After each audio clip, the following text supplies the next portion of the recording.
big one for Louisiana. A great speaker. Nice to see you.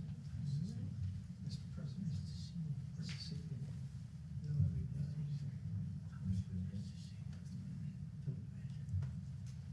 Okay, we have a beautiful announcement to make. It's very exciting. Money is pouring in, and we want to keep it that way. And I think that's what's going to happen. We have tremendous interest in our country, more than ever before. There's never been anything like it.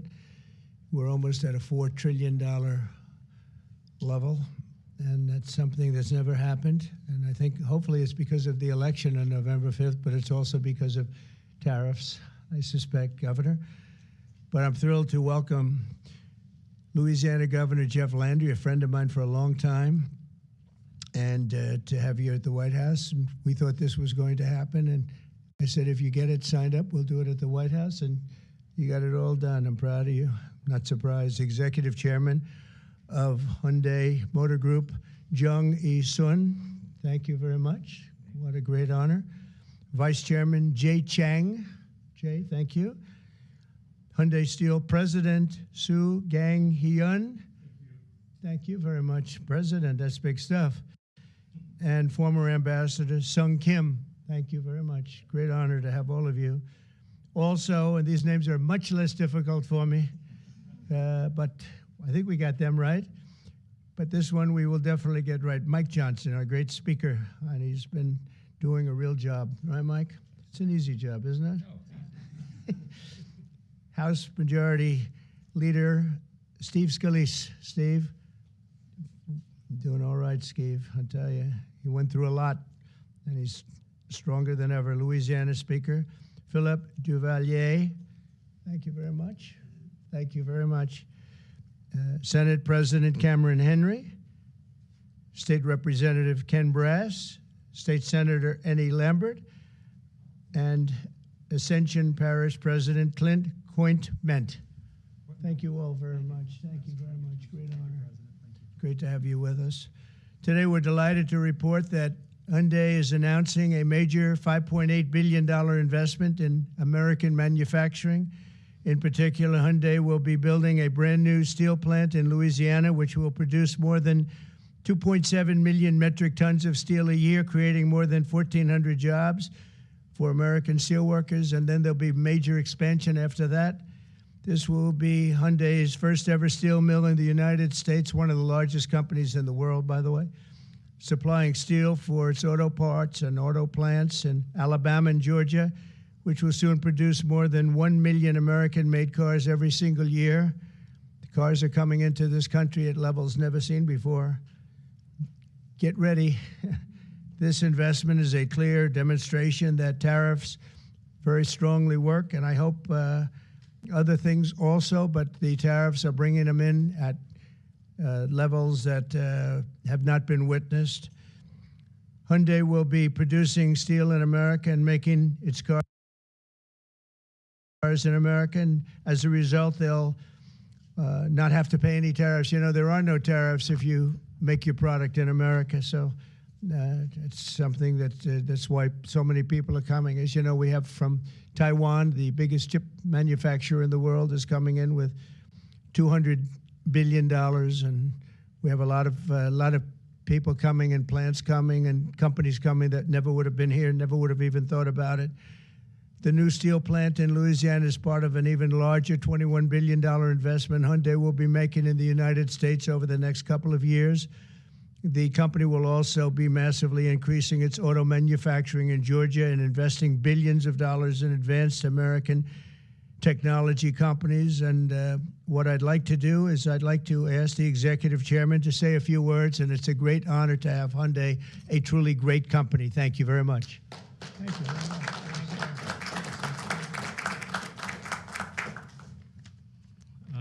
Thank you very much, Mr. President. Thank you for giving me this opportunity to speak here today, and thank you for the invitation. And congratulations on the remarkable start to your new term. It's been good. All right. It's been great. So Hyundai Motor entered the U.S. 1986. Since then, we have invested over $20 billion and now support more than 570,000 American jobs across all 50 states. Today, I'm pleased to announce an additional $21 billion in a new investment over the next 4 years, our largest U.S. invest ever. A key part of this commitment is our $6 billion investment to strengthen the U.S. supply chain from steel and parts to automobiles. We are especially excited about Hyundai Steel's multi-billion investment in a new facility in Louisiana, which will create 1,300 American jobs and serve as the foundation for a more self-reliant and secure automotive supply chain in the U.S. To mark this milestone, we are honored to visit President Trump alongside Governor Landry and Speaker Johnson and Leader Scalise, deepening our partnership with the United States and reinforcing our shared vision for American industrial leadership. And this week, we are also proud to open our new $8 billion auto plant in Georgia. With this, our U.S. vehicle production will exceed 1 million units per year, as President mentioned. Our decision to invest in Savannah, Georgia, creating more than 8,500 American jobs, was initiated during my meeting with President Trump in Seoul in 2019. That's right. Yeah, and after that, 2020 in Davos, I mentioned about the new plant. So American Jobs was initiated during at the time. Now, as we proudly mark the completion of this transformative project in coincides with the beginning of President Trump's second term, making this moment even more special. Thank you. Yeah. Furthermore, HMG will purchase $3 billion worth of U.S. LNG to support America's energy industry and enhance our energy security. All of these efforts will accelerate the localization of our supply chain in the U.S., expand our operations, and grow our American workforce. With your leadership, Mr. President, Hyundai Motor Group is proud to be a stronger partner in America's industrial future. I'd like to personally invite you to visit one of our state-of-the-art manufacturing facility and see firsthand our commitment to the United States and our American workers. Right. So thank you to our American partners and employees and communities. We are really proud to stand with you and proud to build the future together. Thank you. Thank you very much.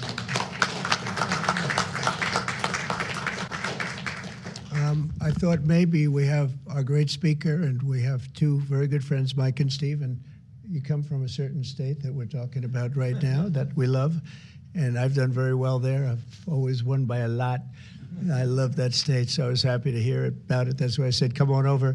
But Mike, would you and Steve like to say a few words, please? Sure. Thank you, Mr. President. We're excited. It was mentioned earlier what a great start we've had to your second term, and we're just getting started. Everyone should know that. There'll be more of this because it's the policies that are bringing about the great growth, and it's about leadership. And we have a strong new leader back in the White House, and it makes a big difference because everybody around the world is seeing that, and everyone around the country is applauding it. We were on district work period last week, and Steve Scalise and I and our colleagues were traveling around the country doing campaign events, raising money, doing all the things that are necessary to ensure that we keep the House majority for the Republican Party. And I'll just tell you, I was in multiple states over the last week, and everywhere I went, Mr. President, people are excited. There's this great sense of relief, almost euphoria out there, because they know that America's back. This is the America First agenda. We're so grateful for these great friends with Hyundai to invest in Louisiana. We have extraordinary leadership on the state level, and leadership makes a big difference. We're so grateful to be a part of this. We want to tell you all this is a great investment in Louisiana and in America. More to come. Thank you so much. Steve? Well, thank you again, Mr. President, for opening up the White House to this great group. Governor Landry has brought the same kind of energy to the governor's mansion in Louisiana that President Trump has brought to the nation in the White House. Some people marvel at President Trump's stamina. Over the weekend, both Saturday and Sunday, we spoke by phone on some different legislative initiatives that we're working on with Speaker Johnson to continue moving the agenda forward. Those very things that President Trump ran on, he's delivering for the American people. And this announcement by Hyundai is one more example of how that agenda that President Trump ran on to make America first again is working for the American people. When you talk about 1,300 plus really good jobs in Louisiana, those are all American workers. That's billions of investment coming in from Hyundai into the United States that would not have been here without President Trump's leadership. And I think people know that, they see it. It's been a long time coming, but we applaud the work that Hyundai is doing with Governor Landry to come to our state. But for President Trump, we're seeing this all across the nation, and we're just getting started. A lot more to come, Mr. President. That's very nice. Thank you. Thank you. Do you have any questions, please? Yeah, please. The size of the investment, partly because of tariffs. On April 2nd, the reciprocal tariffs will go into effect. Is it truly reciprocal? Are there some countries that might get a break or some sectors that might get a break? Well, I may give a lot of countries breaks, but it's reciprocal, but we might be even nicer than that. We've been very nice to a lot of countries for a long time, but I call it Liberation Day. April 2nd is Liberation Day. But today, as you know, we did something with respect to Venezuela. You heard about that, and that will be quite important.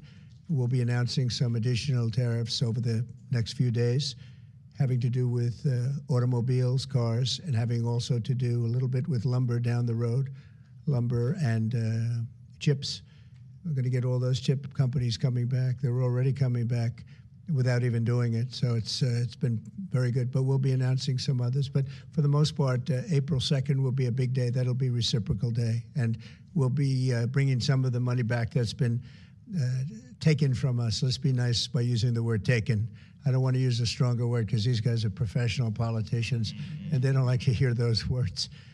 I refuse to use the word stolen from us, but that's a... Mutually bring down tariffs? Are you seeing that negotiation? It happened. Well, the European Union lowered their tariffs to 2.5%. We were only at 2.5% for cars, which is very low.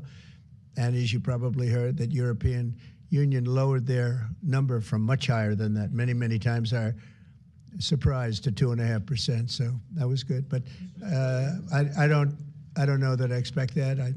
It's up to them. But we have reciprocal tariffs. Mr. President, your reaction to the story in The Atlantic that said that some of your top cabinet officials and aides had been discussing very sensitive material through Signal and included an Atlantic reporter for that. What is your response to that? I don't know anything about it. I'm not a big fan of The Atlantic. I want to use a stronger word because these guys are professional politicians, and they don't like to hear those words. I refuse to use the word stolen from us, but that's a... Mutually bring down tariffs? Are you seeing that negotiation? It happened. Well, the European Union lowered their tariffs to 2.5%. We were only at 2.5% for cars, which is very low. And as you probably heard, that European Union lowered their number from much higher than that, many, many times higher. Surprised to 2.5%. So that was good. But I don't know that I expect that. It's up to them. But we have research of a magazine, but I know nothing about it. You're saying that they had what? They were using Signal to coordinate on sensitive materials and having to do with what? Having to do with what? What were they talking about? With the Houthis. The Houthis? You mean the attack on the Houthis? Right. Well, it couldn't have been very effective because the attack was very effective. I can tell you that. I don't know anything about it. You're telling me about it for the first time. Anybody else? This announcement on Hyundai, is this a blueprint for you for other automakers to come to the United States to do what Hyundai was doing and investing so much in Louisiana and creating these new jobs? Absolutely. That's a nice question from you. That's a shocking question, how nice it is, huh? That's okay. That's a question that's a good question, actually. Yeah, sure. Hyundai's a great company. We have other great companies coming in, and we have some that are going to be staying here and very much expanding And we have tremendous interest in every business. I can't just say automobiles, but automobiles is a big one. And yeah, this is the beginning of a lot of things happening. We've had, as you know, Apple's announced a $500 billion investment, and other companies have announced 250, 300 billion. But we're well into the $3 and $4 trillion mark, which has never happened to our country before. What it really means is jobs. All we care about is jobs, right? We care about quality and quality of life and safety and security, but we care about jobs. And they're going to have we have a lot of people coming in. Governor Landry, if I may, Governor Landry, I would love to ask Governor Landry a question, if you don't mind. How did you convince Hyundai to come to your great state? How did you convince them to come to Louisiana? It was easy. I told them we were going to have a great president this year, right? Look, I think that this is Americans seeing the America First policy in action, right? It's not just promises, it's about action. And not only and I appreciate their patience, because all last year, many of these legislators, the Speaker and the Senate President, we worked on making Louisiana as friendly for business as the president is making America. We worked on public safety. We worked on educational reform, which the president's been working on. We worked on tax reform, historic tax reform. And what I can tell you is to echo what the president said, in Louisiana right now, I believe before the summer's over, we'll have $50 billion worth of construction projects going on in Louisiana. That is a record, Mr. President. It has never happened under any other president, under any other administration. And I can only look at the leadership that he has brought, not only to the White House, but to the world as well. And so to have these executives come here and say, hey, we want to invest in America, because for decades now, what Americans have seen is jobs being offshored rather than onshored. And today's announcement is exactly that. This is a message for all America that this president and their governors out there care about the American worker. Mr. President, on your Venezuela tariffs, and I have to tell you that if you have any trouble getting permits, which you won't, come see me. I'll get them for you immediately. All right? But you're not going to have any trouble. You know, we had... when I first got involved in this world of politics, when I went down to Louisiana, you know, the two big LNG plants, and they were stuck for 14 years. They tried to get permits, and these were $12 billion and I think $15 billion plants. And they were working on it for 14 years in one case, I think 13 or 14 in the other. And I was able to get them in less than a week. And they were shocked. And probably some consultant got a lot of money for doing it, but nobody spoke to me about it other than this gentleman at the time. He mentioned it, and he did. They were in very much different positions, but they wanted to see if we could break the logjam, and I got it done. In one case, I actually got it done in one day, and the other case, I didn't do as well. It took a full week. And they built, and they're up, and they're very successful now. That was a long time ago, but we got it done immediately. You'll have no trouble getting your permits, I guarantee. These people you're dealing with are top of the line. Okay, but just in case, call me. On the Venezuela tariffs that you announced earlier today, sir, yes. You said it's 25% for any country that does business That's with right. Venezuela. If they buy their oil from Venezuela, they have to pay a 25% tariff to do business with the United States. Is that on top of existing tariffs? So, for example, China buys Yes, a lot of that oil. would be a top of existing. 45% That would tariff mean, on China yep, next week. that's on top of existing tariffs, yes. And so also next week, April 2nd, as you said, Liberation Day, is that going to be sector tariffs as well as reciprocal tariffs? It's going to be everything, yeah. It's going to be everything, but not all tariffs are included that day. For instance, we'll do some.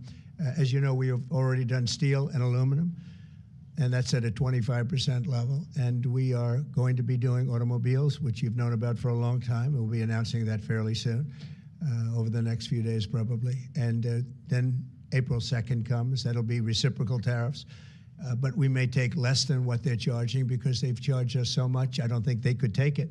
In other words, they've charged us so much that I'm embarrassed to charge them what they've charged us. But it'll be substantial. And you'll be hearing about that on April 2nd. And it will be Liberation Day because we'll be taking in large amounts of money for our country. And that's lower taxes and all of the things that are good. And jobs, a lot of jobs. What's your message to the big corporate clients of the big law firms that you've targeted with your executive orders? Do you want those big corporate clients to find new lawyers? I just think that the law firms have to behave themselves. And we've proven that. We have others that want to make a settlement also. They, having to do with the election and other things, they behave very badly, very wrongly. And I appreciate the one, you know, these are the biggest firms. and they all came back realizing that they did wrong, and that's why they're doing this. So I just think they have to behave. We have to straighten out our country. We have to straighten out our elections. Our elections are very dishonest, very corrupt, and we have to straighten it out. And it's so easy to do it. And we should go to paper ballots. We should go to one-day voting. We should go to voter ID. And just one other thing, proof of a thing called citizenship in the United States. Wouldn't that be nice? How simple does that sound? Proof of citizenship, voter ID, one-day voting, and paper ballots. You know, paper ballots are very secure. They have watermark paper. It's very intricate stuff. It's very technologically advanced, even though it's paper. And you'd have no trouble. You wouldn't have dishonest elections, and you'd have them all done by 10 o'clock in the evening. You know, France went to that, and not that I want to copy anybody, but many others have also. And they had 38 million votes, and it was all done at 10 o'clock. They had a winner, they had a loser. That was it. Nobody was complaining. And they had it backed up with paper. And it's so easy to do. The other thing, you'd save about, this would cost you about 8% of what the machines cost.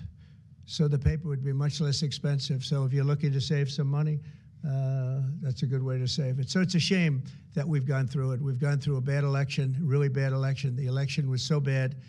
And think of it, you wouldn't have had the October 7th disaster with Israel. You wouldn't have had Russia and Ukraine, because that would have never happened. You wouldn't have had inflation. You wouldn't have had the type of withdrawal from Afghanistan that you witnessed, which was probably one of the primary reasons that Russia went into Ukraine. They saw that mess, how badly it was handled. They said, wow, this is a paper tiger that was handled by incompetent people. But that wouldn't have, we would have been out, but we would have kept Bagram, the big air base, which is 1 hour away from China, where they make their nuclear weapons. Would have been nice to have it, but now, you know who has it now? China has it. And so an honest election, and we wouldn't have had inflation. You know, you had the record-setting inflation. We wouldn't have had inflation. I want to thank everybody for being here. I want to congratulate Hyundai, a great company, and we will do everything possible. And I will say you picked a fantastic state. You're really with tremendous people and tremendous leaders. And Speaker, I want to thank you for doing a great job. You and Steve, thank you very much. Yes, Appreciate sir. it, Steve. Thank you very much. Thank you. Thank you, everybody. Thank you.